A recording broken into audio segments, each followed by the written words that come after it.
Hey guys, I'm Randy Unger, and this is another edition of Unger. I want to welcome everyone watching at home and on their devices. And I want to welcome my two guest film critic buddies, Mr. Chris Clemente. Hey! Back again for more. How's it going, Randy? Good. And Robin Channing, mentalist, magician and mentalist. Thank you for being here. And I think you have a trick for us, an illusion. Oh, yes. As a matter of fact, one of the movies we'll be reviewing was Ant-Man and the Wasp, and spoiler alert, Ant-Man, Scott Lang, in the story had to learn close-up magic to entertain his young daughter. So I am going to do a piece that in all likelihood would be further down the line in his continued curriculum. So he was working cards. I do a lot by way of cards. Yes. You know, I think I'm going to take a little bit of a departure from cards and do something a lot more impromptu, more organic. Okay. Let me see what we got in the environment. Okay. No to the card, no to the action figures because they're precious the way they are. Right? They are very. Okay. Okay. Watches. I could, but you know what? Hey, you got a pencil there, man. About that? I do. Okay. All right. Very good. Okay. That's good. All right. Oh, I see you shop at Staples. Okay. All right. Now, I'm also going to need some paper money. Who's got a $100 bill? Yeah. I have one of those too. Oh, dude! Yeah. Really? All right. He's on the money right now. Okay, let's All put right. that. Oh, and he wasn't kidding. Oh, look There at that. you go. New edition. All right. Yes. Very good. Look at Very good. Okay. Now, you see, as Randy so generously billed me, as I am a magician and a mentalist. Now, you see, a lot of people think that a magician and a mentalist are two mutually exclusive occupations. Why? Because magicians operate on a more physical plane, making things appear, disappear, and cutting women in half and all that stuff. And then there's the mentalist, operates in a more abstract plane, the realm of the mind, reading thoughts, predicting the future, that kind of thing. But there are overlaps, and I'm going to attempt to operate in that overlap right now. I see like the Venn diagram forming right now. Yeah, right. Okay, now you see, right now, I got this really sharp pencil, thanks. Yes. Okay, and I've got this $100 bill. Yes. You're already drawing some really nasty conclusions about what I'm Yes. going to do to the both of them. So here's where I do the little bit of what either you can call it either self-hypnosis or neuro-linguistic programming or NLP or BS or whatever you want to call it. I'm going to sort of set the scenario up with my own internal programming such that no matter what I do not damage this bill. Okay, please don't. Right? So no matter how close I come to it, I will take it not be home. able to damage this bill. Okay. Okay. Are we clear? Okay. Yes. All right. Very good. So that's the mental aspect, and now you're going to see the physical aspect. All right. So let's see. Use it. How well does this show up here, Jim? Like here, or do I can move a little closer? You move closer. Okay, I'll move closer. You know what? To that camera. Okay.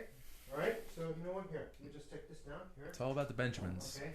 I'll sit It on the is. bench. Okay, that's much more comfortable. How's that? Okay. So we got Chris's really sharp Yes. pencil and $100 bill. Now, okay. So what we're gonna do is the following. Hey, Chris, you know what? You might want to position yourself over there so you can see it. Okay. Better, okay. All right. Okay. So you can see the horror that it's about to take. Oh place. my God. Okay. Now, like I said before, no matter what I do to this bill, I have done some little bit of self-programming to ensure that no matter what I do to this bill will be unharmed. So much so that I have mentally programmed myself to treat this bill as if it were indestructible. All right? Totally. What did you do to my money? Alright. Like I said, no matter what I do to it, no matter how close I come, no matter what kind of illusions I create, this bill is indestructible.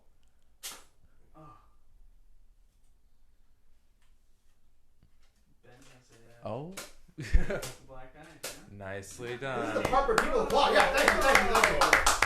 That's awesome. Now, let's see. That is, I will admit, a kind of time-based thing, right? There is a time-based factor going on with this because when I do that quickly, you get the impression that this pencil does, in fact, rip the bill. But I'm going to do this in such a way that it is the actual speed. In such a way that the actual speed is where I do this, the real way, where the pencil, instead of ripping the bill, kind of dissolves through it. All right. matter phasing through matter. That's what Ghost does in Ant-Man and the Wasp. Right. Okay, so see, movie related. Thank you. Anyway, phasing through.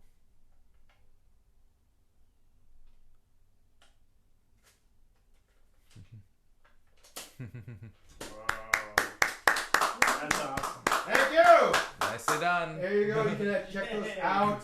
Everybody else can check those suckers out when everything is done. You see how that one piece of paper? Yes. Lovely. I can go home now. Yeah. Notice how both items just came from a tree. You know. I'm sorry. I just upset the environmentalists out there for that. Okay. Very so nice. We're good. Yeah. Thank you. Thank you. Awesome. We're good. Now, speaking of magic, All right. and you mentioned Ant-Man and the Wasp. Uh-huh. Great film. I didn't think it was as good as the original, the first one, in my opinion. And Chris, you haven't actually seen I part haven't two. seen it. I did revisit the first one though. Good. So Ba- you're saying that it's not as good as the first one? Yeah, it's not as. I mean, it's all I have a a fun different ride. opinion, so. It's a fun That's good. ride for sure. It's interesting though. So I revisit the first one for the show, and Yeah. at first viewing with the first one, I wasn't 100% with it, but after a second, third now time watching it, Right. I love it. It's one of my favorite Marvels. Yeah. I love the technology and the special effects that are used And too. plus, Paul Rudd knocks it out of the park. Oh yeah, obviously. He's great. Yeah. So how does it differ from the first one? What makes it a step down? It kind of feels like they've just an extended version of the first movie. Like they just whatever they couldn't jam pack into in the first film, they extended in the second one. Whatever ideas that they had that they didn't have time to do or didn't have money to do, they fleshed out in the second one for sure. So Now, going into it, and I don't think this is a spoiler, but it's known that the stuff that's happening in this film is happening parallel with what's going on in the Avengers movie. Right? very much so. And I thought that was kind of cool. Marvel Cinematic Universe. That's Here we go. a staple feature of the Marvel. Right. They all tie into it. Interconnection. Yes. Right, yes. right. Even Michael Douglas had to name drop the Avengers. Right. So, Yeah. So there was a fallout. The sequel is basically a fallout from Civil War. Okay. All right, because they set the story up, and to me, it's not so much about new ideas and so forth. I mean, the first one, of course, is new ideas. The whole shrinking and enlarging aspect, of course, that's new territory. But the thing about the sequel is that it doesn't have to go into that much new territory because the territory is already established. Yeah. The idea is to expand upon the existing story, which is what as a sequel, I thought this Ant-Man and the Wasp did a really good job. They're like both films are seamless. Like the first one just melts right into the second one. And Exactly. It really it works very well. And the interconnectedness between this and the rest of the cinematic universe, I thought was just excellent. And it's not nothing was really like rehashed per se because Paul Rudd's character Scott Lang has another journey that he's going through. First, in the first movie, he just got out of prison. He's trying to reconnect with his old life. Here, he's got a new journey on top of that, like layered based on the history between the two movies and the other movies. Yeah, and they're building upon the relationship between him and Evangeline Lilly. Yes, which is great. Yeah, and Michael Douglas's character too. Yeah, he has a lot more screen time. Hank Van Dyne and Professor Hank Pym. Dr. Right. Pym. Yeah. And I really do like Michael Douglas and his character. I remember going into the first Ant-Man, even when promotion was happening with that film, I didn't know what to expect. It seemed like a cash grab for him, but like he actually does some solid work in that. Yeah. I haven't seen him in a decent role in years. Yeah. You want to hear something amazing? Yeah. I actually saw Ant-Man yesterday. You did? Yeah. I'm in on the conversation. There you go. There we go. Oh, what did you Cool, Jim? Yeah. What did you think, Jim? I thought it was pretty cool. I have to admit I didn't see the whole thing, baby issues, but I love Paul Rudd. I love Michael Douglas. Yeah. But that it had a great start and a great. I liked it a lot. Acting's I like great. that little ants movie. Yeah, it's cute. Yeah, right. And then the big ant later on. Yeah, right. Yeah, because what I I think I thought turned it off when it was like a hornet, black hornet or something. What was that? The black. that was in the first one, right? Yeah. Oh, the first first one? one. The first Hornet one. or Yeah. something? Yeah. Well, that was what the Yellow Jacket. the Yellow Yeah. Jackets. They Yeah. had That was the Yeah. nemesis. Of Different that types of ants, and Yellow Jacket was the villain. Yeah, right. Yeah. I mean, there were people who criticized that between Ant-Man's first movie, Iron Man's first movie, and other guys' first movies in the universe. There's a criticism of that. Hey, they have to face their doppelgangers, kind of. Right. I don't mind personally. it's like, okay, what if you have the same power but used for nefarious purposes? And Yeah. how do you go against that? That's why I don't mind that little trope, if you will. You know? Right. Because in the first Iron Man, you had Ironmonger. Here we got Ant-Man versus Yellow Jacket. Right. Like, I don't mind. This has been going on for decades. Like it started. I think they did it with Spider-Man and with the Tobey Maguire version with Willem Dafoe, who was basically kind of like his own, like an evil version of Spider-Man. Well, yeah. Green Goblin. Well, in terms of Yeah. In a mentality, way. kind of Phoning it in a doppelganger, little but the bit, power yeah. sets are different. Yeah. Because like, even in the Incredible Hulk, with Edward Norton, that the Abomination. which is- Underrated film. I Yeah, must say. underrated. I mean, Yeah. I thought that was really good. Yeah. And so the Hulk basically faced his doppelganger, the Abomination. And in the first Iron Man, like I said, Iron Man faced Ironmonger, Yep. and Ant-Man he faced Yellow Jacket. Right. So it's a formula. Yeah. And it works. It's okay. I Yeah. don't mind. Right. There's no. Yeah, I'm not sure how much the idea of subatomic comes into play in this movie. Quite but- a bit. In the new one, In the Yeah. new one. much more so. Yeah. Yeah. Right. They really explore it. Oh, yeah. Yeah. I get this feeling though, even when rewatching the first one, that somehow Doctor Strange has to come into play with this phenomenon of That's multiple in- realities and so Right, forth. right, I okay. was half expecting it, That's interesting. but at the same time, I was like, you know what? I'm kind of glad that they didn't have to rely that much more on the extended universe. I mean, because this movie, it works so well, self-contained, that it doesn't need to rely on any of the other characters to give it Right. a boost. right. But- it can stand on its own two But feet. Ant-Man's gonna be in the next Avengers, so Yeah, it makes sense. and a lot of Yeah. probably some of the other characters will be too. So, yeah. So how do they handle just that? The events that are going on here in Ant-Man and the Wasp is going on at the same time in the Infinity War. How do we answer that Yeah. question without Without any real spoilers, spoilers? yeah. Right. And today is a spoiler-free Free. zone, folks. Okay. Yeah. So Um, they handle it very well. It's very intriguing All what right, they all do. right. Not Touche. only did they interconnect, but they also set the stage. Oh, really yeah. well. All right. Because Yeah. the big thing was like, where was Ant-Man? It was in like Infinity you War, thought right? Infinity War was over. Hell Yeah. no, Yeah. Okay. not by a long shot. Like I said, I could answer your questions, but that would be, Yeah. that would be real Was, spoilers. are you guys familiar with Honest posters and Honest trailers? Honest trailer, yeah, Screen Yeah. Junkies. Screen Junkies. Right. They also have an Honest poster version of this. So they take movie posters and put like what we're thinking on there. Like for All right. example, Super Troopers 2, the tagline was "Way too late." Yeah, that's funny. Or like, or for Ant-Man and the Wasp, it was like setting up for Infinity Wars 2. Right. Waiting for Infinity That's War exactly 2. what it Yeah. does. Yeah, Yeah. it's funny. So you definitely have that feeling though that like Yeah. they're just setting up for Oh, yeah. a bigger film. They're trying to just print as much money as they want by creating these movies, these Yeah. sequels. It's never gonna. I mean, I don't think it's gonna end anytime soon, Yeah. if ever. No. Well, with the Marvel movies, I read on IMDb that after the next Avengers movie next year, Yeah. which will wrap up this huge monstrous arc, I read that Marvel has like about 20 more movies in the pipeline afterwards.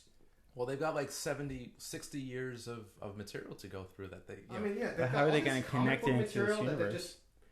All this material from the comic books that they've been publishing for decades Yeah. has yet to see the light of day on a cinematic screen. Yeah. So they're barely scratching the surface. Is Yeah, what just you're barely scratching But- the surface. And also, if rumors are true that Marvel / Disney are buying out 20th Century Fox, that they get the rights back Yeah. by way of X-Men, Fantastic Four, and other Right. properties, which they can then incorporate further into this monstrously big MCU. And Deadpool too, right? Is part of that. Deadpool, Yeah. yeah, that would be as well. Right. Yeah. It'd be nice to see a good Fantastic Four movie. So that brings up a good point that like say what you will with the Marvel universe, if you hate it, if you love it, like a lot of critics they think that it's just overplayed by now. I think the one success that Marvel Studios has is that they've developed this business strategy where like you can bring all these characters together in individual movies and actually have this mega movie to the point where other studios like look at Universal and the monster movies like The Mummy, and they're trying to bring back Frankenstein and Frankenstein's Bride and The Invisible Man. Right. So to me, like I almost think that they're almost going to shoot themselves in the foot after Captain Marvel. Like what else could they do Well, that's just after that before rebooting everything? Well, 20 movies in the pipeline. If that rumor is true, Yeah. then they already know what they're gonna do after Captain Yeah, Marvel. I'm sure they do. Yeah. Yeah, Kevin Feige, right? Feige, or Feige. Feige.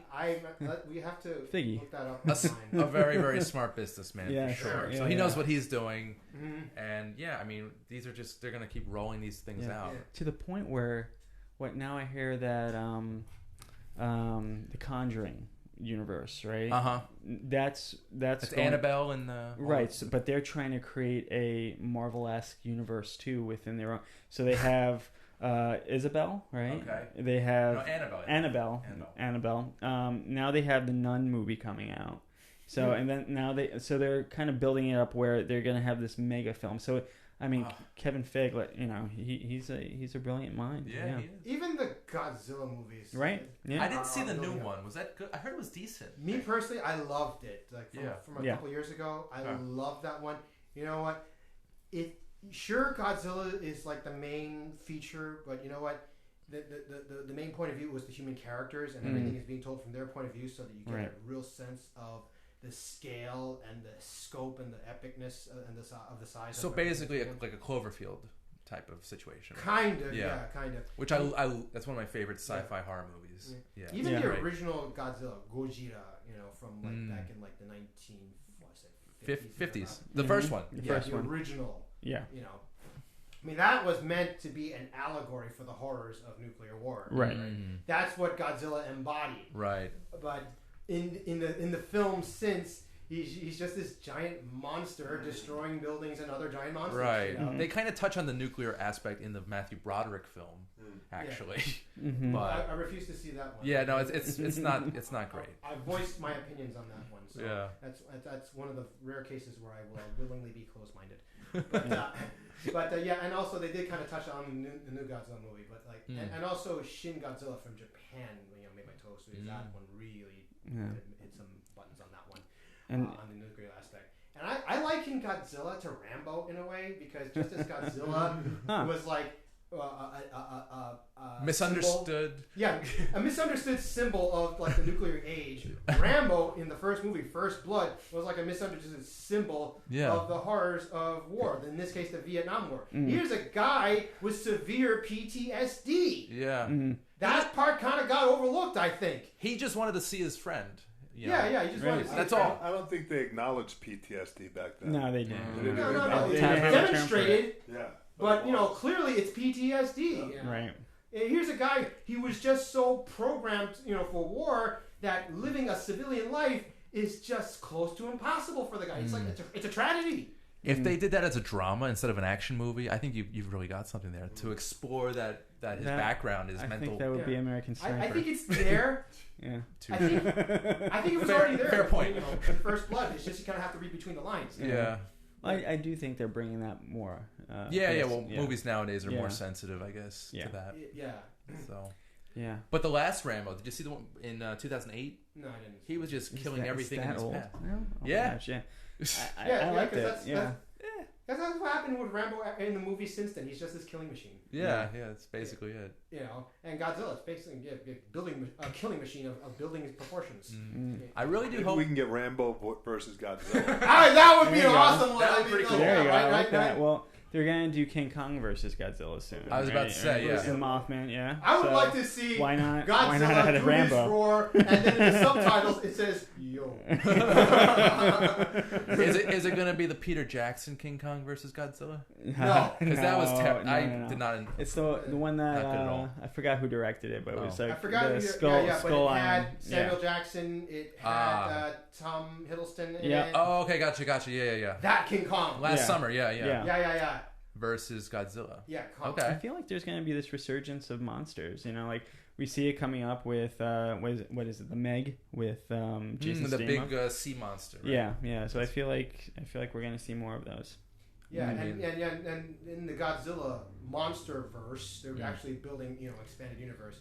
Well, it's actually not that new of a thing because Toho belted up all these Godzilla movies, especially in the Showa era. Godzilla, Rodan, King Ghidorah, ad infinitum. But they're basically resurrecting that whole thing, with, like all these other monsters, including King Kong, Right. going out in like one epic, SmackDown kind of Mhm. monster SmackDown, Yeah. kaiju SmackDown. I love You know, it. I'm still hoping for the Mummy. Like the Universal So universe. you mean an updated Monster Squad is what you're saying? Yeah, but just like even just individually having those movies would be Okay. great. Like I know I'm the black sheep here, but I really like Tom Cruise's The Mummy. I know you do. Yeah. You've mentioned Like, it a few times. I do on this show actually. I've mentioned it. I really enjoyed just the idea of bringing Dr. Jekyll and Mr. Hyde, like with Russell Crowe's character. I love, what was it called?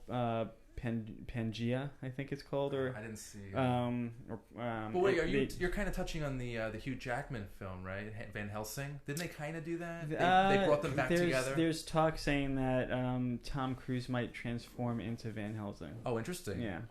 That's not a spoiler. That's not. It's just talks. All right. You Just don't. talk. Yeah. It's like weird. speculation. Speaking of talk, Yeah. heard talk or read Is this how we're rumors- going around read spoilers? rumors about a Godzilla and Pacific Rim possible crossover. That would Wow. be cool. Cool. That would be really That would cool. be quite logical, really. Yeah. I would love to see that. Yeah. Are they owned by the same studio? I am not. Maybe. Like Legendary Pictures, I think, both had a hand in. Legendary they did the Batman trilogy, the Dark Knight trilogy, Yes. under Warner Brothers. And of course, they also had a hand in Man of Steel, I think. A little movie called Man of Steel. Yeah. Yeah, among others. Yeah. So, Legendary Pictures, they've had a hand. All right. So bring it back to Ant-Man. Thank you. Yeah. Thank you. Bring it So home. bring it home. So as someone who hasn't seen it, should this Yeah. be on my radar? Definitely. Oh, Yeah. Very high on my radar. Ant-Man, by the way, does grow into a large size, so that kind of brings it back to kaijus and Godzilla. 50 So, times. Yeah, he gets like huge, at one Yeah. point. That's cool. But yeah. it's been in the trailers anyway, so I'm Right. not spoiling anything. Yeah, Right. yeah. Like for me, like I think I mentioned, I'm not a huge fan at this point of all the Marvel movies that are coming out. It's a give or take with me, but I think what I'm liking is the humor in these films, and I think with Tongue in cheek. Yeah, I think it's more so in Ant-Man and Guardians of the Galaxy and the new Thor. I think that humor is something. Thor Ragnarok, yeah. I'm Yeah. liking the humor as well. Me personally, Yeah, I I think love that Thor was Ragnarok, missing. yeah. Yeah, Yeah, it's I fun. think and Infinity War, I love the humor in that as well. Right. It's funny. I mentioned to Randy in a private conversation that, well, it wasn't that private. That you got all these multi-million-dollar special effects, and people walk away talking about the jokes. right. You know? Yeah, that's It's a the good best point. part, though. I know, right? That's a I good love point. the The jokes. writing It's like, is so good. It's so strong. Yeah. Yeah, mile a minute, right? Yeah, it's me great. personally, when I saw the first Avengers and I saw what Joss Whedon did with that, I was like, oh, I love this. Yeah. Because Joss Whedon has this gift for inter-character banter. And Best like, scene Yeah, in sure. Buffy for sure. I know, right? We saw in Buffy, especially in Buffy and Angel and so forth. But man, he brought that gift to the first Avengers movie. Yeah. And the second Avengers movie, Age of Ultron, I get that it was kind of a mixed bag at the time. So Joss Whedon only had so much say in what he was able to do with it. And wasn't most of it improv too? There was I'd some like to improv think in- yes. There was some improv. There was even improv in Infinity War. As a matter of Yeah. fact, Yeah. Chris Hemsworth and Chris Pratt. Okay, I'm having Pratt. No, not Pratt. I'm having a brain fart right now. Captain America. Evans. The three yeah. Chris's. Chris Yeah, it's- Evans and Chris great name. Hemsworth. I read that they improv their banter when Thor and Captain America met. It's like, Great. oh, you got a haircut. Oh, you copied my beard. I heard that. So good. I heard that Robert Downey Jr. hid food all over the set. So What? like between takes and even during scenes, if you see him like eating, like I think I forgot where in the movie, but somewhere in the movie apparently he offered a character blueberries, and that was because he was actually eating blueberries during. Oh the wait, yeah, in the first Avengers movie, Yeah, right? yeah. Yeah, that was a Captain America. It's like, Yeah. cranberry. Yeah, right.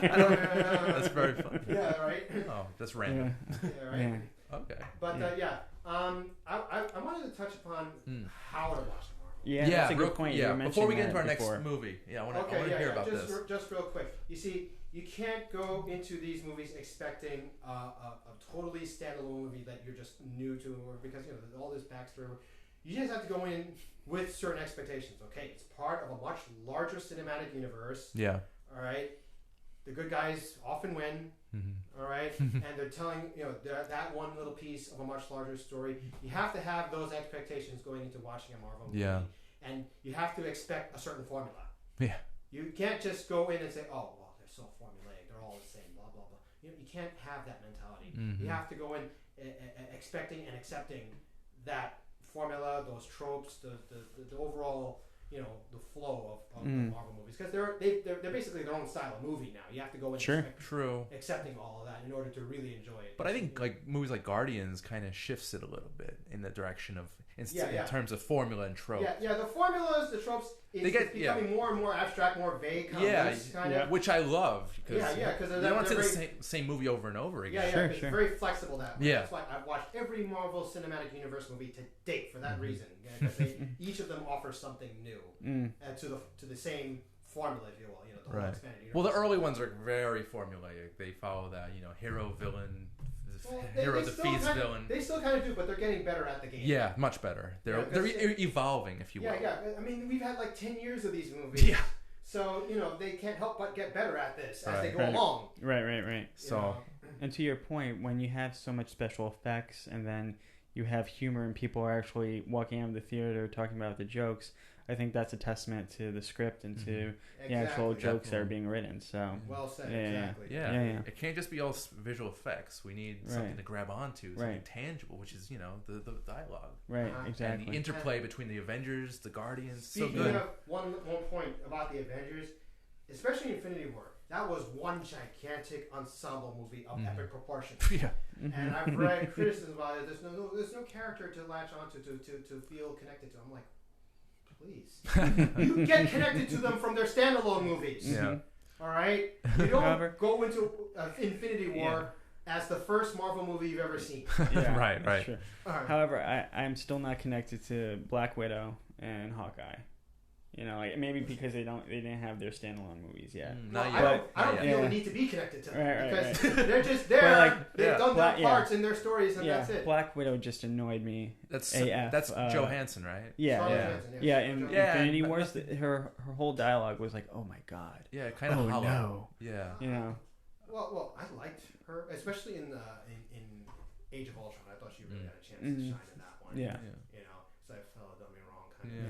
of, that whole little swagger of hers. Yeah. Yeah, I don't know. And did they mention anything about Black Hawk and Did or they? Hawkeye? I don't remember. Black Widow or Hawkeye? No. Maybe they definitely mentioned the Avengers. I know Yeah, that. yeah, But, okay. Specifically, Hawkeye and Black Widow. I don't think so. No, none of the other Avengers were specifically name dropped, but just the Yeah. Avengers as a whole were name Yeah. dropped. Okay. Yeah. Actually, wait, Captain America himself. Cap. was. Right. Cap. Yeah, Cap. Cap was name dropped specifically. Yes. It's like, wait, Cap? Yeah, Captain America. That's what we call him. Okay. All right, guys. Okay. So let's jump into the Can't wait, next yeah. movie. Okay. Very different, but very good in my Yeah. opinion. Shock and Awe.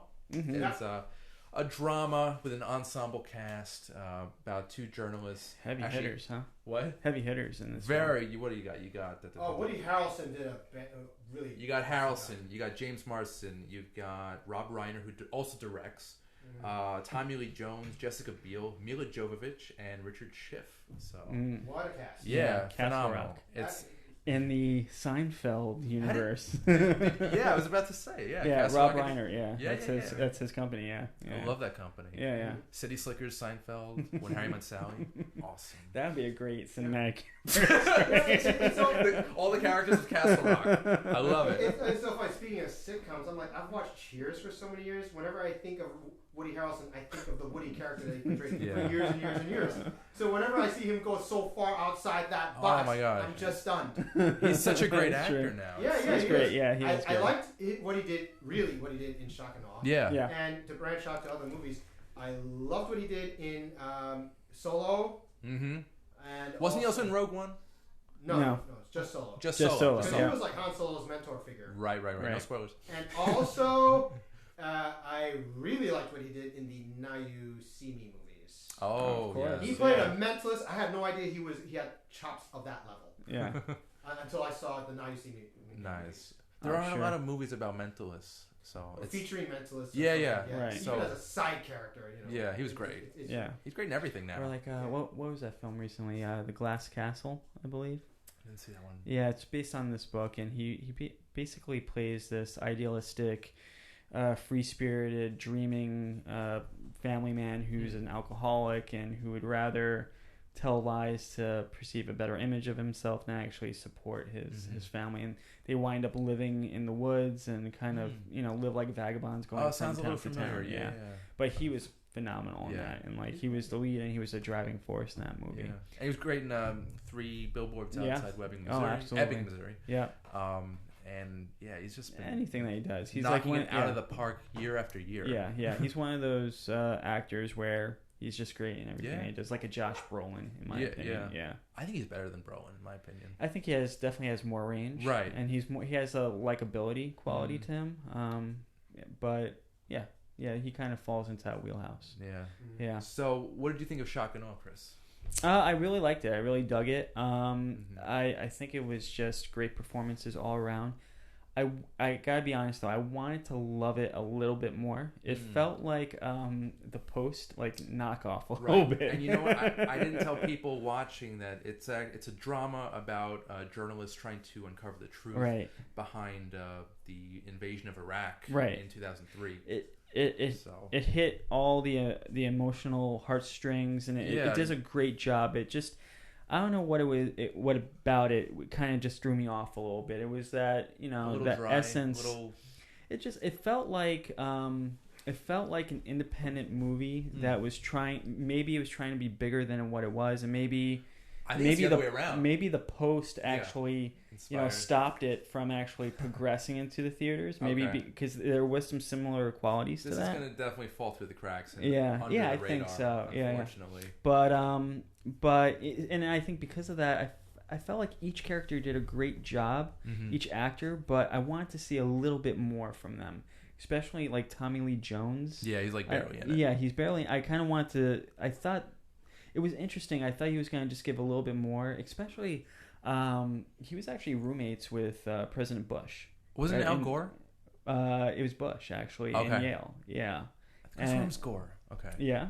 I think it's been Gore or both of them. I don't know. He had some. It could be. Dinner with him at the very least. Yeah. Okay. Yes. But He knew them. he definitely has this this tie with politics, Yeah. and I just expected a little bit more from all characters actually. Well, But yeah. in all fairness, Yeah. maybe there were several more scenes that were much more Powerful. deeply involved and so forth, but they just ended up on the cutting room floor. Yeah. Yeah. It could have been. Yeah. possible. You know. But overall, I enjoyed it. But yeah. when you made an interesting point how you said it's an indie film that tries to be a bigger budget Yeah. film. I think it's the other way. I think it's a big budget film that tries to be an indie. Film. Yeah. Yeah. Either way, Right. there's an element that's kind of missing that I don't think we're gonna see in the theaters, or Yeah, are going to definitely go yeah. bigger than what it was. It's sad because yeah. it's pretty good. Yeah. It actually reminds me of Aaron Sorkin, the Yeah. writer. You're a writer. No, It felt like that West Wing social yeah, network. absolutely. Definite Yeah. rapid fire one-liners. Right. And plus you got a phenomenal cast that really makes that script Yeah. Mm-hmm. stick. So Well, and I like the movie a lot, and me personally, I tend towards treading carefully when it comes to anything politically oriented. Yeah. And that puts me on the spot because I'm forced to talk about it. Yeah.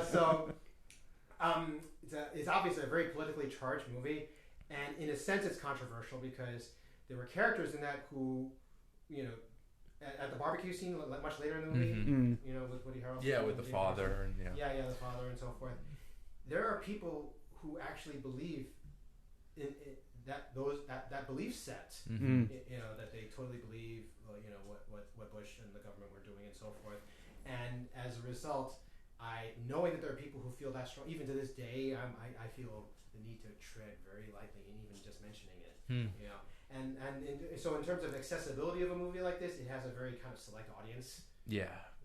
Mostly older people, to be Yeah. honest. It feels like that type. But, Or younger people who have a historical interest. Right. Right. It's educational for sure, and it's also entertainment. So Right. Yeah. those two To me- worlds mesh. To me, it was far too serious to be entertainment. It's not the type of movie I would watch Right. to have a good time. Yeah. It's more, the subject matter is far too serious to be what I would call entertainment. No. Yeah. So borderline documentary. It's borderline documentary. Yeah. Yeah, exactly. Mhm. It's an interesting territory that this Yeah. movie goes into. So it's heavy on the drama. It's heavy on the politics, and but I liked what they did with this movie. The movie makers, the actors, Yeah. and so forth. It was well crafted. It was well put together, well edited, well produced. For what it was very well done. Yeah. It's just that, like I said, I wouldn't call it entertainment, but that's not a bad thing. Mm-hmm. Because every now and then you need something far more serious Yeah. on Right. cinematic. Kind of wake you up with what's going on in the world, I mean, what's happening. That brings up a good point. I don't necessarily think that film has to be entertaining. I think to me, film is an escape, and that could be an entertaining escape where you're in the action or in the humor. This is entertainment for some people. Or you could be lost in the drama, Yeah. like you can be with so many of these. Yeah. You know what? pieces. With a movie like this, you're talking about, I'm not sure what one would be escaping from to watch a movie like this. Right. You know, because it's so Sobering. Yeah. Yeah, Right. it's very sobering. It's Right. like, what are you escaping from to watch? Right. Right. Or just being in that mindset a little bit, or just wanting to dive into what people were thinking, how people were reacting. Right. Yeah. Maybe it has personal connections to a couple right, people. right. I really like that. Yeah, I mean, for me going in this territory, but I actually got into film criticism because of United 93. That movie had such a visceral impact on me, very emotional. That last scene I could still see to this day of just that vision in the cockpit just hitting the ground. And I remember after watching that movie, which was about 2-3 years after 9/11, I was like, I have to get into film a little bit more. I want to tell stories a little bit more like this. If something so pure and basic created this emotional response, I kind of want to do this within my own writing or within stories that I tell people. So I think entertainment in this regards can happen in all walks of life. Yeah. Yeah, it happens. Yeah. It's a very serious film. Yeah, bring it back. I feel like I'm the bringer inner. Yeah. Yeah. We only got a few more minutes for our review segment. Okay. We do the interview. All right, so on the radar. Definitely on the radar, me even too. though it's going to fall off a lot of other people's radars. Yeah, well, that's why. Yeah, we have to put it on the horizon. It's Shock and Awe. It's released by Castle Rock Entertainment. Yeah, that's Rob Reiner.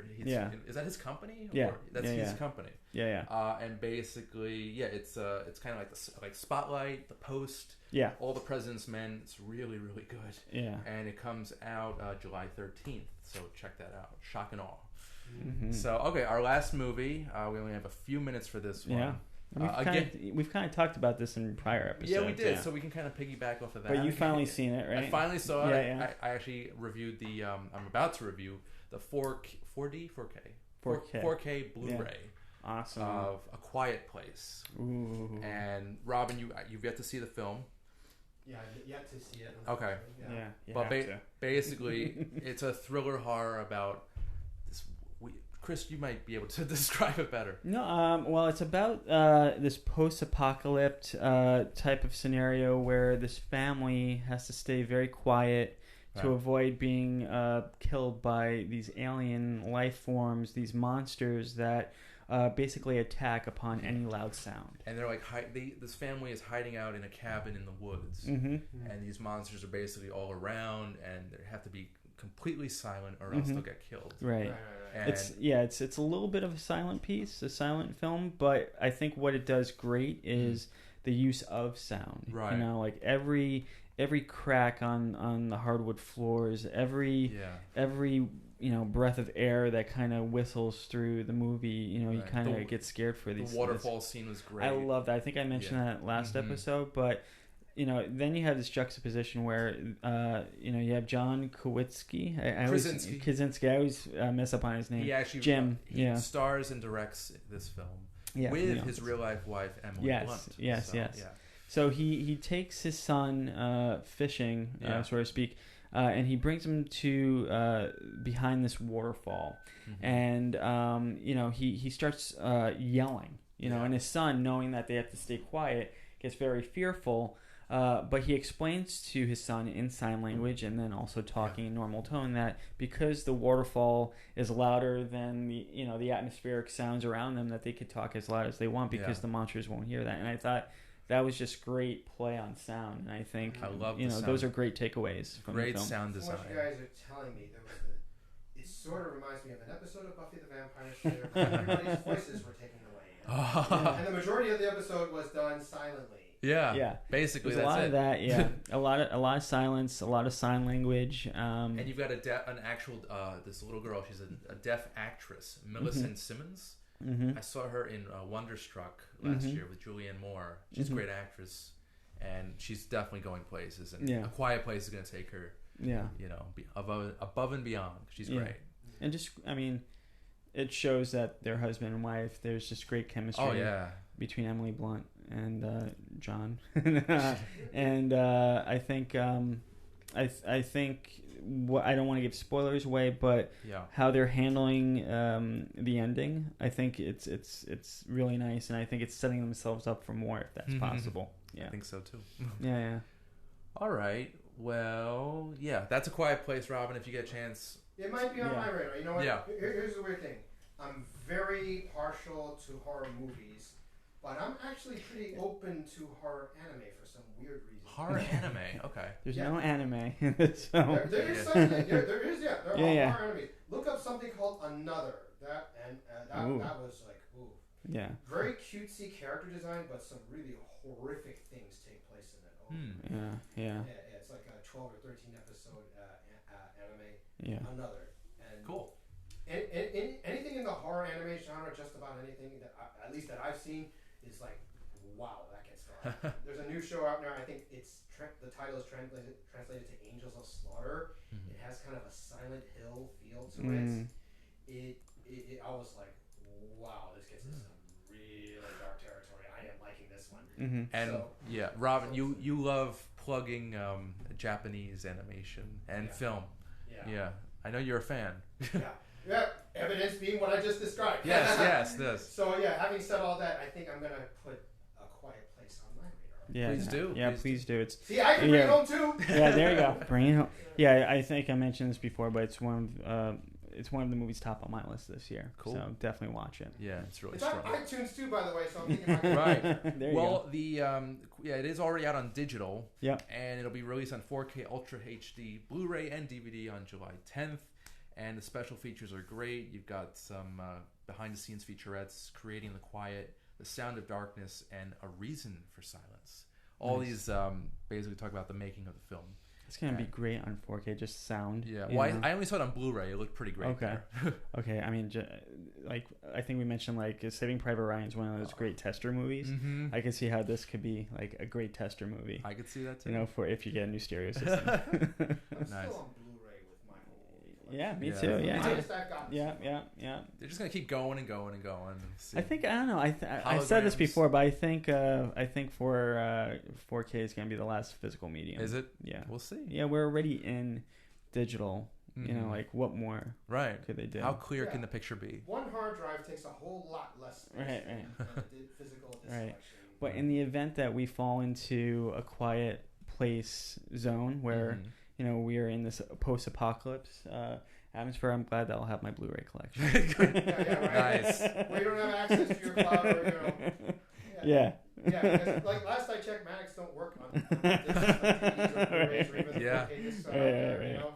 Who cares True. about no electricity? No At least I'll- physical- Yeah, right? It's crazy. But a magnet to a hard drive, okay, you're screwed. Yeah, there you go. Yeah. All right, guys. So we're gonna do our interview segment in just 1 minute. But Robin, do you have anything to plug? Well, okay, robinchanning.com, that's my website. I'm also on social media, Facebook. Once in a while I'm on Instagram, and then I got my Twitter account and so on and so forth. And I already mentioned my website, robinchanning.com. I'm going to mention it again, thank you very much. And I'm also, you know, in addition to the private parties and, you know, other events that I am hired for, I'm also at LOL Comedy Club periodically in Times Square, New York, at the heart of Times Square. So if you want Cool. to see me publicly, That's check great. me out when I'm there. Yes. Awesome. There. Awesome. All right. Cool. Chris, anything to plug? Yeah. You can just see my work at moviechat.org, Under the Radar, and I do want to plug, segueing to the interview, Mm-hmm. but the International Island Film Festival going on July 13th through the 19th Right. in Belmore, New York.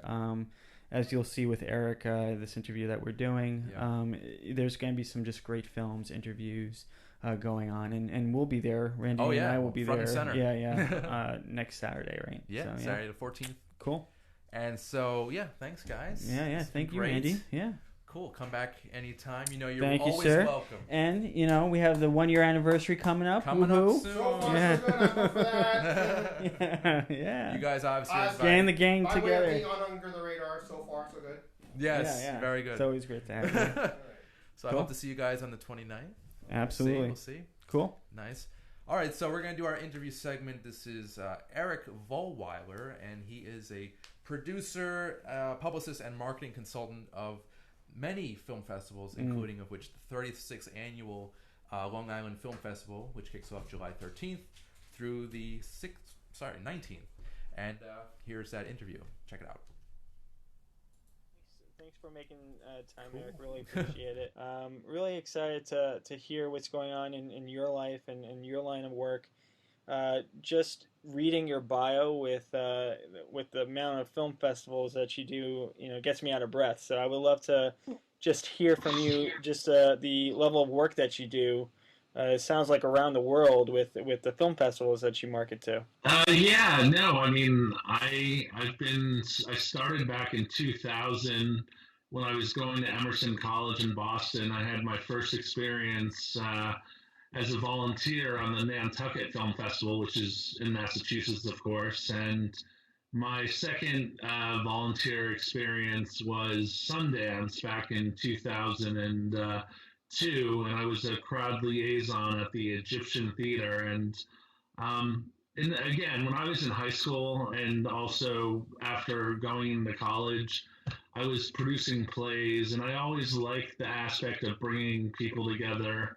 And I think that's one of my main passions, is why I love film festivals so much, is that you actually get to bring creative types, filmmakers and screenwriters and directors and actors, and you show their work, and, it's their celebration, which is the most important reason I do this, is to celebrate the independent film world as well as the filmmaker and all the people that are involved. As most people outside of our world, or the entertainment industry, don't know how many people are involved to put on one film. No matter if it's a short, a feature, a documentary, a web series. And my main focus in film festivals is selling sponsorship and advertising. I book entertainment professionals. In the past, I have booked celebrities, and besides that, I also do public relations, and I do social media, and I enjoy doing production on film festivals as well. Oh, wow. That's great. I'm curious. You probably, rub elbows with a lot of interesting talent. Has there ever been a moment, like a starstruck moment, or does that happen just all the time with you? Again, recently it's been some of the newer and medium-sized festivals. When I was at Tribeca and Sundance, you definitely saw more of the A and B list actors. So I really am not starstruck anymore, because besides the entertainment industry and working around it since I was right out of high school, I also catered to the celebrities and to the movie stars and all that. And it's not really, they're just people they're corporations that have everybody working for them. That's how I look at it. And they're great, they're very talented and artistic. And most of them a lot of them like independent film, which is great. So, Right. But I'm not really starstruck now. That's great. Good. That makes for a better booking if you don't have nerves going into it with the people around you. So that's a good thing. Correct. Yeah. So, depending on the film festival that you're working with, it seems like if you look at Tribeca, for example, it's very I like to call it quirky. It's very avant-garde, and there's definitely a niche market to that. And then you have something like the Lincoln Center New York Film Festival that's very gala. What do you see?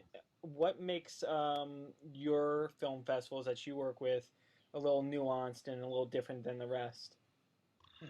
I think there's more of the Lincoln Center and Tribeca and even Sundance, Cannes, Toronto, Durango, South by Southwest, of course, is a totally different breed, AFI.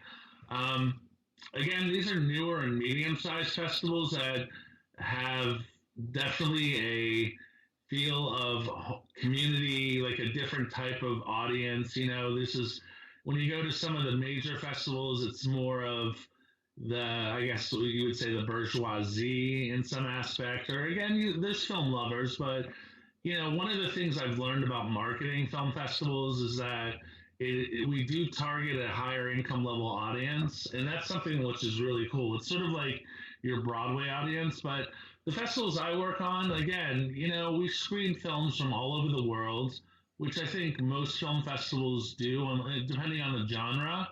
And I don't know if, as you know, there's almost 5,000 film festivals worldwide now, which they keep on popping up. Yeah. And I think the audiences that I'm seeing, even this year, I had a festival. My first festival was in Florida, and then I had one in Asbury Park, New Jersey, and then Los Angeles. There's a different market. I mean, Asbury Park, New Jersey, was very, homely. Locals and people that are, different from LA. LA was all actors and models and people who really like to get down and party. Asbury Park, New Jersey was very relaxed and calm, and Florida was sort of similar to that too in Fort Lauderdale. I'm really excited about Long Island. I mean, you guys are based in Long Island? Yes, that's Right. Oh, that's awesome. I love Long Island. I want to live there someday. If I can afford it, I will be moving. But this experience is coming up is the Long Island International Film Expo, which is taking place July 13th through the 19th. And it's the 21st anniversary. I mean, 21 years. That's huge for a film festival to last that long. Sure. There's a lot of festivals that don't even make 5 years. Right. And so, regards to that festival, I'm just really excited to be a part of it.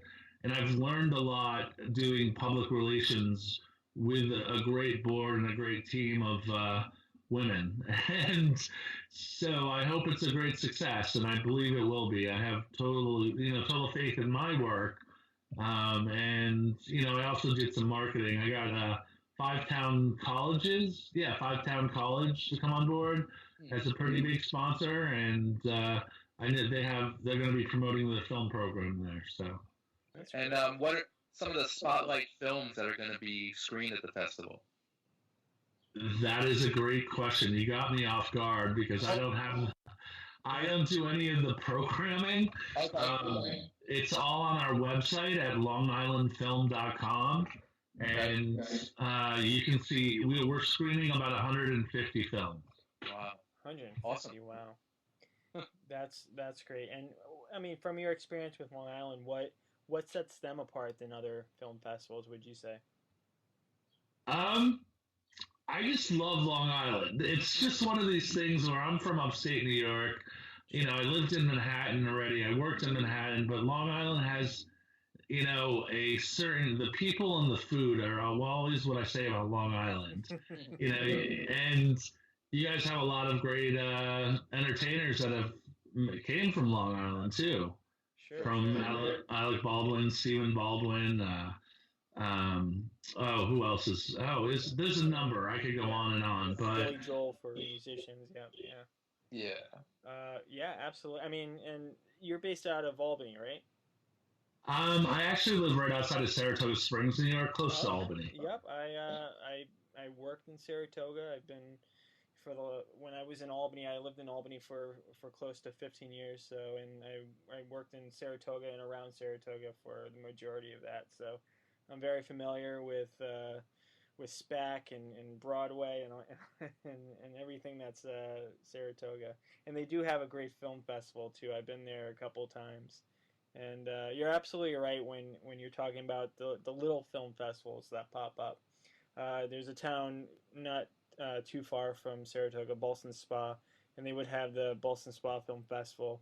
And they were known for just putting on a lot of short films, a lot of local films.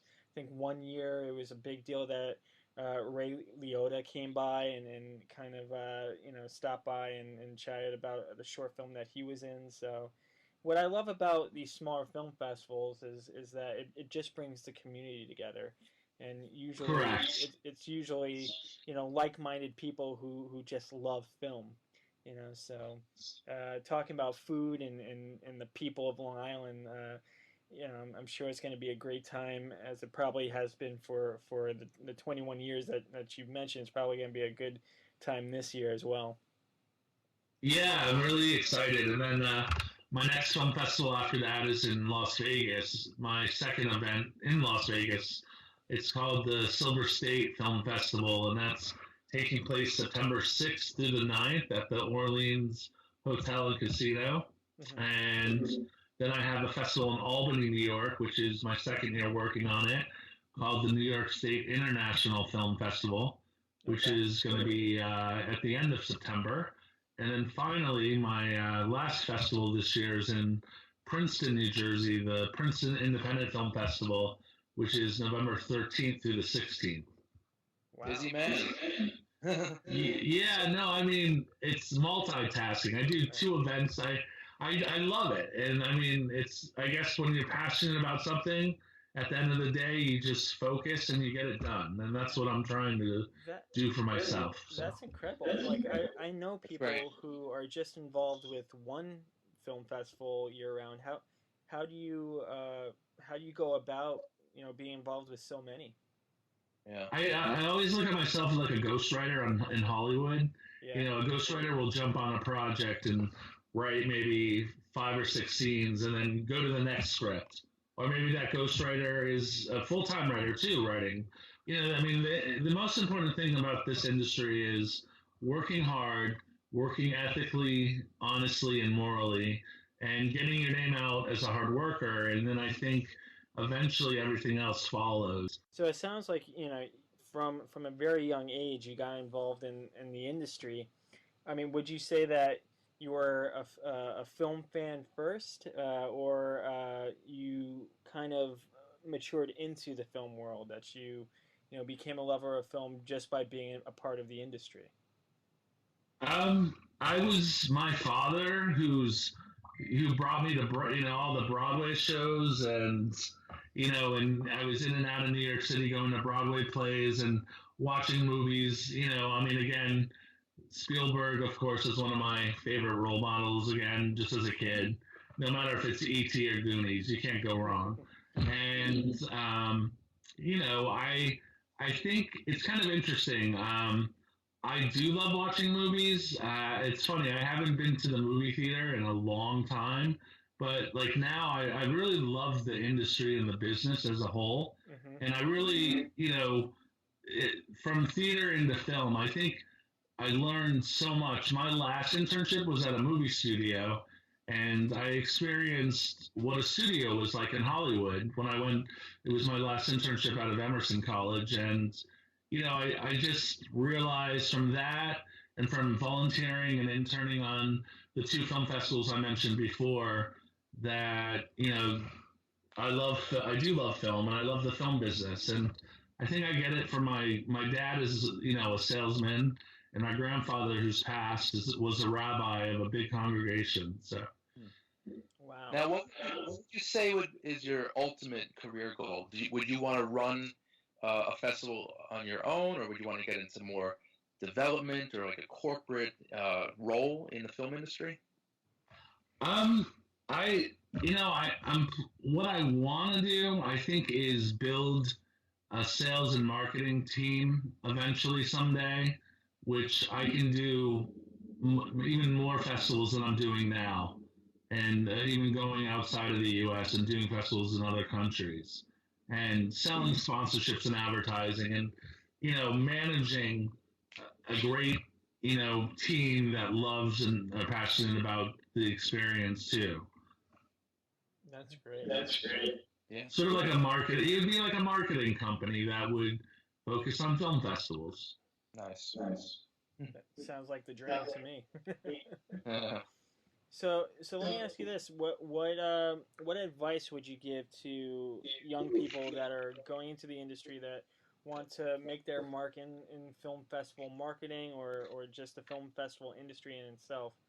what would be a good word of advice that you would pass down on them? Number one, they have to love what they do, and I think number two is that they should do a lot of research, and there's some great publications. Actually, I was going to mention right now. Even me, I'm still reading some of these authors and trying to get to know other festival directors and heads of festivals. But the one book is called "So You Want to Start a Film Festival: Conversations with Top Festival Creators." And the author's name is John Gann, and he's the founder of DC Shorts Film Festival. He's he's actually a friend of mine. He's great. And you can buy that at Barnes and Noble. Another book is called Film Festival Secrets, a Handbook for Independent Filmmakers by Christopher Holland. That's another book that I recommend. And then one of my favorite books, no matter if you want to go to Hollywood or make a film in general, is called Empire of Their Own. I don't know if you guys are familiar. No. It's actually a book about Carl Laemmle, Zucker, Mayer, Fox, and the Warner Brothers, and how they left, the East Coast. They were all salesmen. I mean, that's one of the interesting things. The moguls were all either clothing salesmen or, they opened the Nickelback, like the actual movie theaters in New York. And it's kind of interesting. It says how Thomas Edison kicked them out of New York and New Jersey, and they started Hollywood, which is amazing.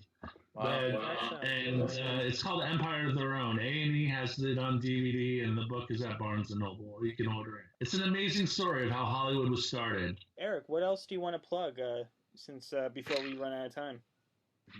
I just want to say, first of all, thank you for having me on the show, and Sure. I have a film festival group on Facebook called Film Festivals Produced and Marketed by Eric Vollweiler. You can also find me on LinkedIn, which, please add me. And on my group, I promote submissions, of course, to the festivals I'm working on, sponsorship and advertising, and, of course, attending the festivals. And, just to people, no matter if you're a filmmaker or somebody starting a festival, as long as you love what you do and you're passionate about it and you're able to learn and make, to work with, one of the things I've learned about festivals is if you can work well with a team, and have great communication with the team that you're working with, your festival will overall be successful. Well, Eric, thank you so much for your time today. The Long Island International Film Expo will be taking place July 13th through the 19th in Belmore, New York, and everyone should go check it out. I'm sure the films are amazing. And Eric, again, thank you so much for your time today. Thank you for having me. All right, guys. Well, that's our show. I've been your host, Randy Unger. This has been Unger the Radar. And I want to thank critics for today, Chris Clemente, Robin Channing, and, of course, our spotlight guest, Mr. Eric Vollweiler. So we will be back next Sunday with some more movie reviews and interviews. And, thanks so much for watching. Take care.